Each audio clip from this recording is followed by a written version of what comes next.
السلام عليكم، ازيكم؟ نزلت لكم بوست على يوتيوب هنا. كنت بقول لكم كل سنه وانتم طيبين بمناسبه رمضان، وبسالكم ايه هي الفيديوز اللي حابين نتكلم عنها الفتره الجايه. ومعظم الناس كتبت لي في الكومنت عايزين فيديو عن طريقه مذاكرتك في رمضان في ثانويه عامه بالذات. فالفيديو ده عموما هيكون طريقه مذاكره عموما في رمضان، لان هو بجد من وجهه نظري هم طريقتين ما لهمش تالت، فهنتكلم عنهم النهارده. وهقول لكم انا الطريقه اللي كنت ماشيه بيها في ثانويه عامه، والطريقه اللي انا ان شاء الله مقرره ان انا امشي بيها في رمضان. وانا بدرس دلوقتي في كليه طب. فيلا بينا نبدا الفيديو على طول. وحابه اقول لكم تاني كل سنه وانتم طيبين، رمضان كريم علينا وعليكم جميعا يا رب. وبس كده يلا نبدا على طول. اول حاجه بس عشان نكسر النظريه بتاعت ان الناس كتير بتقول ان رمضان جاي فاحنا مش هنعرف نذاكر في رمضان، والمذاكره في رمضان صعبه وهنكون مش مركزين، وكل الاوهام دي من وجهه نظري هي وهم، مجرد وهم في دماغنا. انا عايزه اقول لكم ودي حاجه بجد، يعني انا بقولها يعني وانا واثقه فيها 100% ان رمضان اللي عدى عليا وانا في ثانويه عامه كان احسن رمضان عدى عليا في حياتي من جميع النواحي. في ناس اول ما بيجي بجالها الفكره دي، طب انا هذاكر امتى في رمضان؟ لا، من وجهه نظري احنا المفروض ننظم يومنا على انا هنام امتى في رمضان، لان احنا في رمضان للاسف بنتقسم شقين: ناس نومها بيبوظ تماما اللي هي الناس بقى اللي بتسهر طول الليل وبتنام طول النهار، وناس نومها بتحاول انها تظبطه، لا بالعكس بتنام طبيعي، تنام بالليل وتصحى الصبح. او في ناس كمان يعني بتبقى انشط ان هي بتبتدي تظبط يومها بقى ان هي مثلا تنام بدري وتصحى على الفجر عشان تصلي الفجر حاضر وتبدا يومها وهكذا. فمن وجهه نظري هم دول احسن نظامين ان احنا نعيش بيهم، او يعني مش نعيش بيهم. هم انا مش بتكلم دلوقتي على اسلوب حياه، انا بتكلم على رمضان بالذات، ازاي ان احنا نمشي الشهر ده معانا. خلينا نبدا باول اسلوب، واللي انا بصراحه بحبه. انا شخص ليلي جدا، بحب الليل. فكنت من الناس او معظمنا اصلا اللي هو بتبتدي يجي رمضان فبيقلب يومه بنسهر طول الليل وبننام في جزء من وقت الصبح. انا مش بتكلم دلوقتي هنا على الاكثر صحه، الاصح اللي ربنا يعني امرنا بيه ان احنا ننام بالليل ونصحى بالنهار وكل الكلام ده تمام. بس انا بتكلم دلوقتي على هو شهر كده معظمنا بنتلخبط فيه، فبنحاول نظبط الدنيا على قد ما نقدر. طيب هنظبطها ازاي؟ ان احنا برضو احنا بنسهر بس احنا مش هنسهر ان احنا لدرجه ان احنا هننام طول اليوم، يعني من اول اليوم لحد المغرب مثلا ونسهر طول الليل وشايفين ان احنا كده طالما هنذاكر لنا شويه بالليل يبقى احنا كده تمام. لا، هو ده غلط على مذاكرتنا، على اسلوب مذاكرتنا، لان احنا في رمضان بقول لكم عندنا فرصه اكبر ان احنا نذاكر عدد ساعات اطول، والله بجد. غلط كمان على صحتنا وعلى نفسنا وعلى اننا نضيع يومنا كامل في النوم من غير ما نعمل اي حاجه، واحنا في شهر يعني كريم ان شاء الله المفروض ان احنا نعبد في ربنا ونزود من العبادات بتاعتنا كمان، مش ان احنا كمان نقللها او ان احنا نكون نايمين طول اليوم. فاسلوب الحياه اللي انا كنت ماشيه بيه ان انا كنت بنام في جزء من الصبح، بس جزء من الصبح ده كان عباره ان انا من بعد الفطار او من بعد التراويح خلينا نقول هو ده وقت مذاكرتي. وقت مذاكرتي ده بيمتد لحد بعد الفجر، بس طبعا في بريكات في النص، في يعني نقوم نتسحر في وهكذا. يعني باخد حوالي 8 ساعات دول، من حوالي مثلا بعد التراويح كانت الساعه 9 تقريبا يعني لحد 5 الفجر، ويعني الرينج ده يختلف اكيد حسب التوقيت.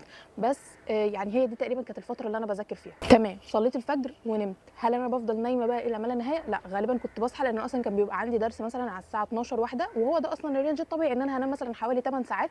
كويس قوي، انا كده المفروض ان انا يعني كفيت ووفيت. بالنسبه برده للمذاكره، ايه هي طبيعه المذاكره اللي انا كنت بذاكرها في الوقت ده؟ وهل انا كنت بذاكر بس في الفتره دي وما بذاكرش في باقي اليوم؟ لا، كنت بذاكر برده في باقي اليوم، بس كنت بقسمهم. يعني مثلا الفتره اللي هي من 5 لواحدة اللي هي بتاعت بالليل دي اطول فتره واكتر فتره فيها تركيز، بكون انا مش صايمه، فاقدر ان انا اذاكر فيها كويس جدا، اقدر ان انا اسمع فيها محاضرات. وانا معظم مذاكرتي كانت اونلاين، فكنت بسمع محاضراتي كلها في الوقت ده تقريبا. ولو محتاجه اذاكر، لو محتاجه احل حاجات مهمه، لو محتاجه احل فيزياء، لو محتاجه احل كيمياء، الحاجات اللي فيها تركيز، كان كل ده بيخلص في الفتره اللي هي بتاعت بالليل. بالنسبه للدروس، حته الدروس ما كانتش عائق قوي بالنسبه لي، لان انا ما كنتش بنزل دروس كتير، انا كنت بنزل درس واحد كيمياء بس. بس برضو عموما انتوا لو عندكم دروس فغالبا هتخلصوا هتصحوا مثلا على الظهر، دروسكم هتكون في الوقت ده.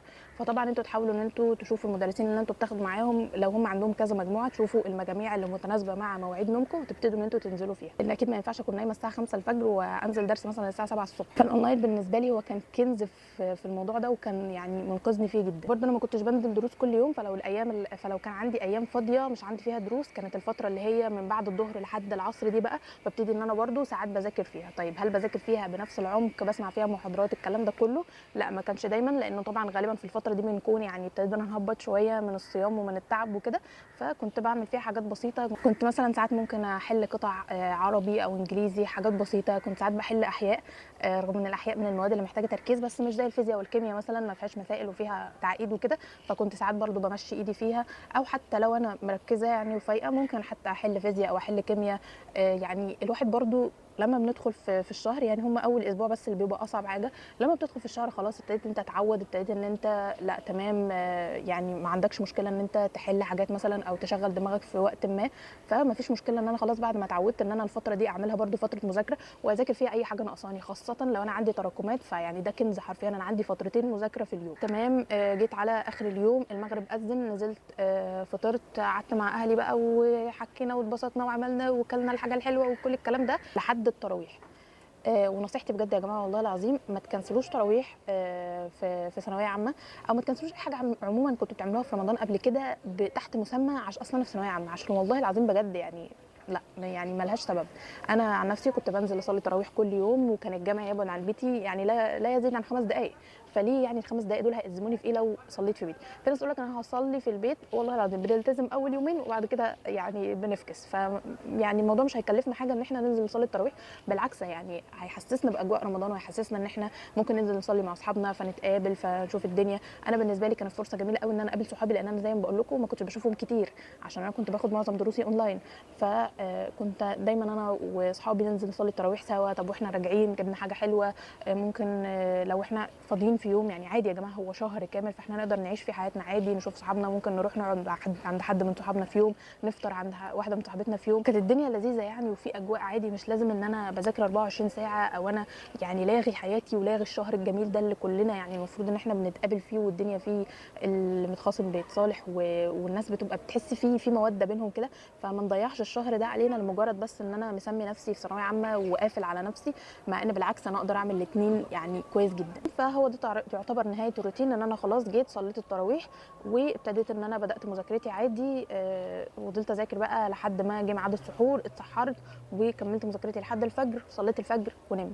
هذا هو النظام، ان انا بنام بدري، بنام بعد التراويح، وببتدي ان انا بصحى من الساعه 5 الفجر وببدا مذاكرتي. والنظام ده بجد على قد ما اقول لكم قد ايه هو تحفه، انا مش محتاجه اشكر فيه اصلا، لان هو ده النظام الطبيعي اللي ربنا خلقنا بيه. ده غير ان المذاكره من بعد وقت الفجر انت بتكون صايم بس لسه ما اجهدتش، لسه ما تعبتش، وفي نفس الوقت انت مش لسه متسحر فمثلا اكل كبس على نفسك او كده، بالعكس يعني بيكون احسن وقت احنا صايمين فيه بس في نفس الوقت مش تعبانين من الصيام. هنبتدي ان احنا نذاكر من اول اذان الفجر لحد بقى مثلا لو عندنا درس الصبح، او لو احنا ما عندناش دروس فالفتره دي ممكن تخلص مثلا عند الظهر مثلا، بحيث ان انا اكون ذاكرت عدد ساعات كويس. برضه النظام ده بصراحه من عيوبه حاجه واحده، ان انتوا لو ما صحيتوش نفسكم قبل السحور او قبل الفجر عموما، لان انتوا برضه هتحتاجوا تناموا مثلا من 9 ل 5 عشان تعرفوا تناموا لكم بتاع 8 ساعات مثلا ولا حاجه. فيعني حاولوا ان انتوا يكون الرينج بتاع النوم بتاعكم يكون قبل الفجر بحاجه بسيطه، ما تصحوش قبل الفجر بربع ساعه، ما تصحوش على اذان الفجر لان ممكن يفوتكم السحور حرفيا، ودي يعني كانت هتحصل معايا في رمضان. فيعني حاولوا ان انتوا، او ممكن مثلا لو انتوا من الناس اللي بتعرف تصحى في النص وترجع تكمل نوم تاني، اصحوا مثلا الساعه 1 2 اتسحروا وارجعوا كملوا نوم تاني، او از يو لايك يعني، بس ما تنسوش السحور. وهكذا مثلا لو انا كان عندي دروس الصبح نزلت دروسي، عندي دروس الظهر نزلت دروسي، وجيت من دروسي قعدت مثلا كملت مذاكرتي، وهكذا. زي ما قلنا المذاكره اللي في نص اليوم دي بتكون هي في نفس الوقت هي مش مذاكره في وقت ضايع، هي مذاكره والله العظيم واقدر ان انا الم فيها كويس جدا. وبالذات زي ما قلنا لو انا عندي تراكمات، لا انا محتاجه اجبر نفسي ان انا اذاكر في اي وقت فاضي عندي تمام، فلازم اذاكر فيها. وبنفس الوقت زي ما قلت لكم احنا لو عودنا نفسنا واحده واحده ان انا يعني بشتغل طول اليوم عادي، انا نازل دروس، انا بتعامل مع اهلي، انا بتكلم، مش قاعد مصدع وحاطط ايدي على دماغي ومحدش يكلمني وبتاع، لا انا لو ظبطت دنيتي مفيش يوم يومين اسبوع، اول اسبوع الدنيا هتبقى صعبه، بعد كده هكمل بقيه الشهر وانا 24 ساعه لو انا صايم ما عنديش مشكله اشتغل. بكمل مذاكره لحد بعد الفطار. طبعا انا ما جبتش سيره العبادات دلوقتي خالص، هقول لكم انا ازاي كنت بنظمها، بحيث ان انا زي ما اقول لكم بذاكر عدد الساعات ده وبعيش حياتي عادي وبعمل وبروح اصلي التراويح وفي نفس الوقت مثلا بختم قران الحمد لله، محافظه على عباداتي وهكذا. فهقول لكم كنت بعمل ده ازاي، بس هنقوله في سيكشن لوحده في الاخر. وبس كده يعتبر يومنا خلص، انا خلصت مذاكرتي، جه ميعاد الفطار، فطرت، قعدت مع اهلي زي ما قلنا شويه، والبنات قمت خلصت المواعين اللي ورايا، ظبطت دنيتي، رحت صليت التراويح وجيت نمت. احنا عندنا 3 نقط برده كمان عايزين نتكلم فيهم، احنا كده خلصنا يعتبر الروتين. وبرده بتختلف يا جماعه من شخص للتاني، انا ما بقولكوش دلوقتي ده جدول يوم تمشوا عليه. يعني بستغرب قوي من الناس اللي بتقول لي بعد مثلا ما اكون بتكلم عن فيديو معين هو عنوانه مثلا ازاي تذاكر في رمضان او جدول مذاكره في رمضان، بس كلمه جدول دي هي حاجه ما ينفعش ان انا اجيب ورقه وقلم واقعد اقول لكم يلا الساعه كذا هنعمل كذا والساعه كذا هنعمل كذا، لان ده مش طبيعي. احنا حياتنا بتختلف، احنا ذات نفسنا لو حطينا لنفسنا جدول يومي احنا عمرنا ما هنعرف نلتزم عليه بنسبه 100%، لان بتكون الحياه يعني فيها حاجات ممكن تحصل، في ممكن مثلا يجي لك مشوار طارئ تروح مكان معين، مش عارف ايه حصل، الدرس الفلاني اتلغى، طب الساعه الفلانيه لا افتكرت ان انا كان ورايا حاجه، فالدنيا مش ماشيه بالمسطره كده. فما ينفعش ان انا اجي اقول لك الساعه كذا اعمل كذا والساعه كذا اعمل كذا، ولكن ينفع اديك فريم مثلا لليوم ونظام اليوم يمشي ازاي، وانت بقى تبتدي تظبطه على اسلوب حياتك، وهو ده الصح. طيب الثلاث نقط اللي حابين نتكلم فيهم، اول نقطه وهي المشكله بتاعت قله التركيز، واللي احنا قلنا عليها ان هي بجد يعني اول حاجه انها وهم، تاني حاجه ان هي ليها حلول. ان هي اول حاجه ان انا في وقت الصيام بتاعي اكون وانا وقت الفطار وانا بتسحر، او على مدار وقت ما انا فاطر اكون بشرب ميه كويس، وده هقدر احله بان انا احط ازازه ميه جنبي وانا بذاكر، عشان بجد بيحل مشكله كمان ان انا كل 5 دقائق اقوم انا عايزه اقوم اشرب، عايزه اقوم اعمل شاي، عايزه اقوم اعمل مش عارف ايه. لا انا جنبي كل حاجه. هيحل لي كمان مشكله ان انا ما بشربش ميه كويس، لا انا كل ما ازهق اصلا من المذاكره هلاقيني بمسك ازازه الميه وبشرب منها، وهيعلي لي تركيزي كمان في المذاكره. بجد الميه، شرب الميه بيفرق جدا وانتوا بتذاكروا. هو مش كلام نظري، هو لما تجربوه هتلاقوا نفسكم حرفيا انتوا بس مجرد ما فصلتوا دقيقه وشربتوا بق ميه ورجعتوا كملتوا المحاضره ولا الحاجه اللي بتعملوها، والله هتلاقوها فرقت في تركيزكم. الاكل برضو حاول ان انا اكلي يكون يعني كويس على قد ما اقدر، على الاقل اكل كويس، يعني حتى لو هاكل اكل اللي هو اكل بتاعنا بتاع رمضان احنا عارفين يعني ما بنعرفش نمسك نفسنا فيه، بس اكل كويس. مش ان انا اكون مثلا باجي على الفطار بعك شويه حاجه وخلاص، واجي في السحور بقى بطلب اكل ولا بعمل مش عارف ايه ولا. يعني لو كلت اكل مفيد، اكل فيه كل الفوائد الغذائيه اللي جسمي محتاجها، حتى لو انا هاكل اكل دسم اضيف عليه حاجات مفيده، اكون دايما باكل معاه سلطه، اكون دايما يعني محافظ على الحاجات اللي جسمي محتاجها وباكل كويس. ده برده هيساعدني جدا في التركيز، وفي ان انا على مدار اليوم وانا صايم ان شاء الله ما احسش بقله تركيز او بان انا ما عنديش طاقه او الكلام ده كله. نقطه المكملات الغذائيه عشان بنسال عنها كتير في ثانويه عامه، انا من الناس اللي في ثانويه عامه ما اخدتش مكملات غذائيه للمذاكره بحد عينها. ويعني اكيد لو هتعملوا ده يعني مفيش اي مشكله، بس يكون باستشاره دكتور معين، او على الاقل تروحوا لحد صيدلي مثلا متخصص وهو يديكوا حاجه مناسبه ليكوا للي انتوا فيه. لكن لو عندكم مثلا امراض معينه او حاجه بتعانوا من حاجات مزمنه، او يعني لا محتاجين انتوا تستشيروا الدكتور بتاعكم، ويكون بقى الموضوع مبني على تحاليل او حاجات معينه. انا عن نفسي ما اخدتش ادويه معينه للتركيز ثانويه عامه. هو انا يعني كان عندنا، او زي ما متاح في كل البيوت غالبا بيبقى فيه فيتامينات معينه مش عارف ايه. انا كان عندنا في البيت فيتامين بي 12، فابتديت ان انا كنت كل فتره باخد منه، يعني حتى ما كنتش ملتزم عليه كل يوم قوي، ولما حتى جيت فتره والتزمت عليه ما حسيتش ان هو فرق معايا قوي. ما اعرفش بقى هل ده كان بسبب النوع المعين اللي انا باخده، او ان انا ما لاحظتش ده، او ايا كان. بس يعني فحته المكملات دي مش انا احسن حد انصح بيها، لان انا ما جربتش ان انا اعملها لهدف معين يعني بصراحه. اخر نقطتين هنتكلم فيهم هي حته مسلسلات رمضان، واللي انا ما جبتش سيرتها خالص، مع ان هي للاسف في ناس لسه فيها في الفقاعه دي، اللي هو لا رمضان بالنسبه لنا هو ان انا اسمع مسلسلات، فاللي هو انت ازاي ما جبتيش سيره الوقت اللي انا هقعد اسمع فيه مسلسلات يا ندى؟ بصوا هقول لكم على حاجه، ويا تقتنعوا يا لو ما اقتنعتوش اعملوا الحل الثاني اللي انا هقول لكم عليه، لكن بلاش فرجه على المسلسلات في التلفزيون، ده رقم واحد يعني. تمام؟ طيب لو انا هقول لكم الاول وجهه نظري واللي انا مقتنعه بيه دلوقتي. ان انا اول حاجه بالاضافه ان المسلسلات دي يعني بعض يعني كتير من العلماء قايلين ان هي اوريدي حرام، او على الاقل مكروهه. ففي العموم هي مكروهه في العموم، فاجي انا اخصص ليها وقت في يومي في يعني في رمضان اللي هو شهر فضيل، انه يعني كل الناس بتستناه، اللي هو شهر واحد في السنه. ومعظم اصلا الناس دي ممكن تلاقيهم اصلا على مدار السنه هم ما بيفتحوش تلفزيون، بس هو رمضان للاسف الميديا، ويعني مش عارفه بجد اقول ايه، بس هو للاسف اتربط بدماغنا بان هو شهر المسلسلات. ليه؟ ما اعرفش، ده شيء يعني للاسف حصل من غير ما ناخد بالنا. فبقى مربوط ان هو شهر المسلسلات، مع انه المفروض يكون العكس، يعني المسلسلات يعملوها في بقيه ال 11 شهر على مدار السنه، لكن بلاش في الشهر ده. لكن انا مش بناقش النقطه دي دلوقتي. ده غير ان انا كمان من وجهه نظري شايفه ان المسلسلات المصريه اللي بقت بتتعمل في رمضان هي لا تستحق ان هي تتشاف. ده غير انها مش مناسبه للشهر اصلا، يعني انا لو عايزه اشوف حاجه زي دي بلاش اشوفها في رمضان. دي وجهه نظري، اقتنعتوا بيها تمام مفيش مشكله، كملوا رمضانكم عادي، او لو انتوا اصلا واخدين قراركم فشابوه ما تسمعوش مسلسلات، واصلا ممكن تسكبوا الجزء ده.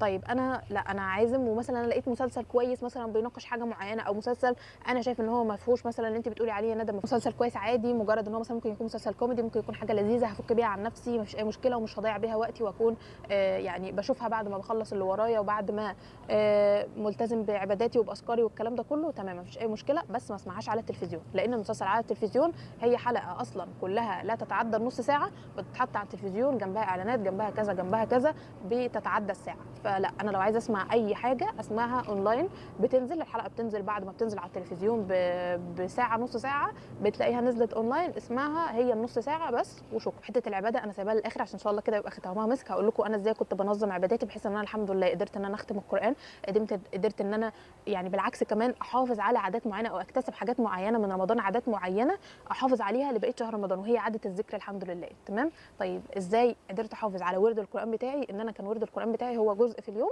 بحيث ان انا على اخر الشهر اقدر ان انا اختم، وعملت ده الحمد لله. تاني حاجه حته ان انا الورد بتاعي ما كنتش بحب ان انا اقعد اجيبه مره واحده، لان هو ساعات كان او يعني مش بستكتره، بس فكره ان هو الوقت المتاح عندي ان انا اجيبه مره واحده ما كانش هيكون، يعني كان هيكون هحس ان هو وقت كبير شويه. تمام. فكنت بعمل ايه؟ كنت ببتدي ان انا بقسمه على مدار اليوم، بحيث ان انا مثلا رايحين الدرس ووقفت استنيت صاحبتي مثلا شويه افتح اقرا لي صفحتين ثلاثه، قعدت مثلا خلاص تمام انا خلصت اللي ورايا وفاضيه دلوقتي، خلاص اقعد اجيب الورد بتاعي كله. لكن حته ان انا بقسمه على مدار اليوم وكل ما الاقي عندي فرصه فاضيه افتح اقرا القران، بجد دي من احسن الحاجات ومن اكتر الحاجات اللي حسيت ان انا في اجواء رمضان، وان انا بعمل حاجه، وان انا يومي دايما ودماغي مشغوله بذكر ربنا وبالقران. تاني حاجه ان هي سهلت عليا قوي موضوع ان انا اختم وان انا التزم بالورد. تاني حاجه نقطه ذكر ربنا، دايما ان انا برضو ذكري عامل، لساني عامل بذكر ربنا طول ما انا مروحه في الطريق. مثلا انا واصحابي كنا مثلا ممكن نقعد نهزر نقعد نتكلم بتاع مش عارف ايه، لا بالعكس كان احنا بقينا متفقين اصلا ان احنا عايزين من اول الطريق لحد الدرس ان احنا لا مش بنتكلم يا جماعه، احنا بنذكر ربنا ماشيين مع بعض. بقينا بنوصل اسرع الدروس لان احنا ما كناش بنطلع بدري قوي بصراحه، كنا ساعات بنتاخر، فكنا اصلا محتاجين نمشي بدري فمش عايزين نتكلم، فبنبتدي ان احنا نذكر ربنا ونكمل طريقنا للدرس عادي. من الحاجات الجميله كمان اللي عملتها هي الابلكيشنز اللي بتبتدي تفكرك بيه او تجيب لك دايما نوتيفيكيشنز انت تذكر ربنا. هي دي حاجه لسه الحمد لله محتفظه بيها في تليفوني، وخلاص دايما بقيت متعوده اصلا ان هي ليها نوتيفيكيشن معينه او ليها صوت معين، انا مش محتاجه ابص في التليفون عشان اشوف النوتيفيكيشن. فبقيت خلاص انا متعوده ان انا لما بسمع الساوند ده انا بذكر ربنا، والحمد لله ده خلى الموضوع على لساني اصلا. انا ساعات كمان لما بيكونش الساوند موجود، اللي هو ما بيجيليش نوتيفيكيشن يعني، لا انا مثلا متعوده ان في مواقف معينه بقول لا حول ولا قوه الا بالله، بصلي على النبي، الكلام ده كله. فبجد دي من العادات اللي هو اصلا يعني والله سبحان الله ربنا قد ايه جميل، قد ايه حركه لسانك بس ان انا بذكر ربنا في يعني ممكن بشكل لا ارادي، حتى لما ابتدي اتعود انا بتحاسب عليها وباخد عليها ثواب وباخد عليها حسنات، والحسنه ب10 امثالها، ويعني سبحان الله والحمد لله بجد. وحته التراويح بجد بجد بلاش حجه ان انا عشان في ثانويه عامه مش هنزل تراويح. على الاقل على الاقل حاولوا ان انتوا يعني يوم ويوم يعني تعملوها مش اللي هو هقطعها خالص يعني. الا مثلا لو في يوم انا يا عم زي ما قلنا انا مزنوقه قوي في مذاكره، انا عندي تراكمات، انا ممكن ان انا الوقت بتاع التراويح دي لو الساعه بتاعه التراويح دي بجد هتفرق معايا في ان انا مراكمه حاجه فهلمها مفيش مشكله. لكن ما اقعدش ان انا اصلا مش هقعد اذاكر في الساعه دي، بس هقول لا انا لا كله ثانويه عامه انا ما ينفعش انزل تراويح، لا ما جاتش على دي يعني يا جماعه. حته برده الفجر حاضر، ان زي ما قلنا النظامين اللي احنا عاملينهم دول ان شاء الله احنا معانا فيهم ميعاد الفجر، فما ينفعش مثلا ان انا اكون سهرانه طول الليل بذاكر واجي انام قبل الفجر عشان انا مش عارف كسلت او عشان وسوسه الشيطان اثرت فيا.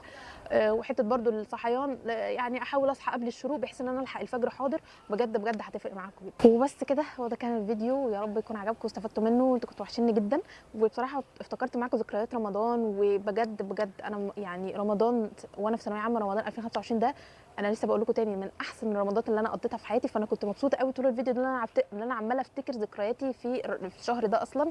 فالحمد لله يعني بجد تفائلوا خير، وهو شهر خير وشهر كرم. ولو مراكمين اي حاجه، لو حاسين ان انتوا داخلين الشهر ده مش مظبطين اي حاجه لاي سبب ما، مش شرط حتى المذاكره، النفسيه ذات نفسها مش مظبوطه، عندكم اي حاجه في حياتكم، صدقوني ان شاء الله لو عزمتوا النيه ودعيتوا طبعا يعني ده شهر استجابه الدعاء، ما العشر الاواخر ما تسيبوهمش فرصه عظيمه ان انتوا تدعوا ان شاء الله باللي نفسكم فيه، وان انتوا بجد ان شاء الله تطلعوا منه حالين كل مشاكلكم، سواء عندكم تراكمات هتلموها، سواء النفسيه مش احسن حاجه هتتظبط باذن الله، سواء ان انتوا عايزين ان شاء الله تستغلوا الايام المباركه اللي فيه ان انتوا تدعوا باحلامكم فيها، وان شاء الله ربنا يحققها لكم. ما تضيعوش بجد الشهر والفرصه دي منكم. بس كده، بحبكم واشوفكم في فيديوهات جايه. ولو عندكم اي اسئله تانية او اي حاجه انا ما جاوبتش عليها، مثلا عايزين تسالوا عن حاجه معينه ليها علاقه برمضان او ليها علاقه يعني بثانويه عامه عموما، قولوا لي في الكومنتس وان شاء الله هرد عليكم كلكم.